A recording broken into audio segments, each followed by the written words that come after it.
In this Portworx demo, we'll show you how to achieve zero RPO disaster recovery on OpenShift using PXDR. We have two OpenShift deployments, a primary and a DR site, each running 3 Portworx nodes. To ensure that we can failover with zero data loss, data will be synchronously replicated to the DR site. Additionally, recovering a Kubernetes application requires that our Kubernetes objects are available on the DR site as well.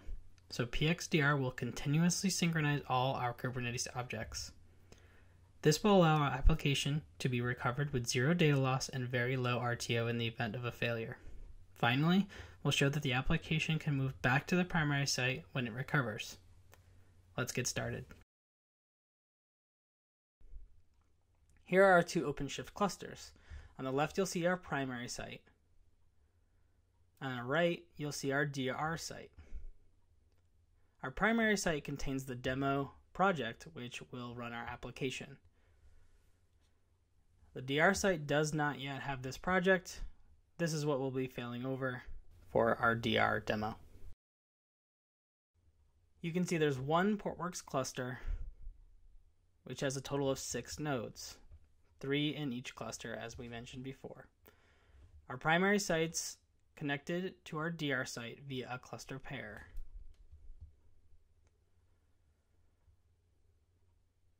We can look at our primary site and go into the terminal for one of the Portworx nodes and look at our cluster domains. Here we can see 3 nodes in each domain, both domain active: OCS primary, OCS DR site.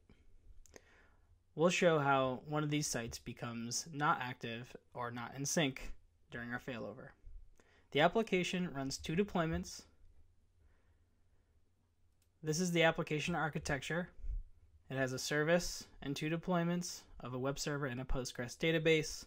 This database is backed by a dynamically provisioned Portworx PVC. If we interact with the application, we can click on the screen, which adds data points to our Postgres database. So when we refresh, all the data is still there. We can see that in Route 53, our route to the primary site is healthy. Our DR site is not. When we fail over, we'll see these switch. In order to do that, we need a migration based on a schedule, which will migrate our application objects. This targets the DR site cluster pair and the demo namespace. The schedule for this demo will create a migration every 1 minute. When we create this, we can now look at our migrations. The first one is in progress, and it's migrating the applications at this stage. We can see that it quickly becomes successful and migrates all 16 objects. Now the demo application is in our DR site and migrated as a few seconds ago. Notice both deployments are now available in this cluster, but no pods are running. This is because we only want the application active in one site at a time, unless there's a failover. We can see that both objects are identical.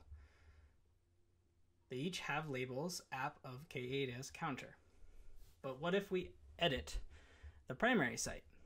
We can do this by adding a label called new label and demo. This will update the primary site's object. Notice how the DR site doesn't have this label yet. But since we're synchronizing the Kubernetes objects with Portworx DR, we can see that on the next migration, once the applications become migrated to the DR site, that label is now available in our DR site.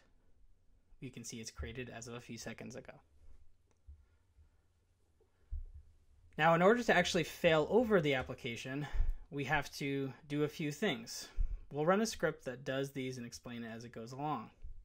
The first thing we'll do is deactivate our primary domain, which deactivates our primary site.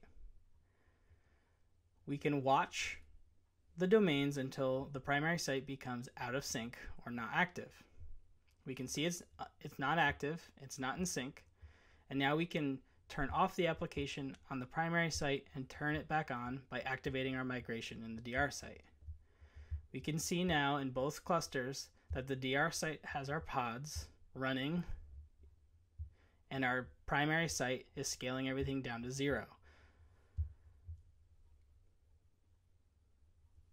If we refresh our route, we can see our primary site becomes unhealthy and our DR site picks up traffic and the route to our DR site becomes healthy. To the end user, the application remains available and you can refresh and all the data exists. We can add new data while it's in the DR site by clicking and adding more data points, refreshing to make sure the data is persisted. Now to fail back, if our primary site is available again, we do this in reverse order. First, we activate our primary site. This will make the primary site and the DR site back in sync. This allows the data to sync from the DR site back to the primary site of any new application data that might have been written. Once the sites are in sync, which you can see here, we can turn off the application on the DR site and turn it back on the primary site. You can see that there's no pods running in our DR site and that our primary site is now running our pods.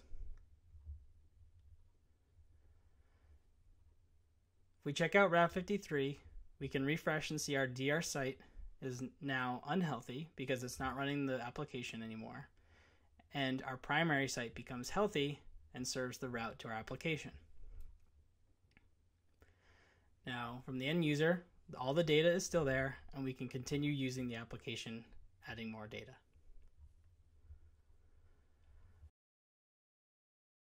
Portworx is available in OpenShift 4 and 3.x versions, newly on the Operator Hub, as well as install.portworx.com. Thanks for watching.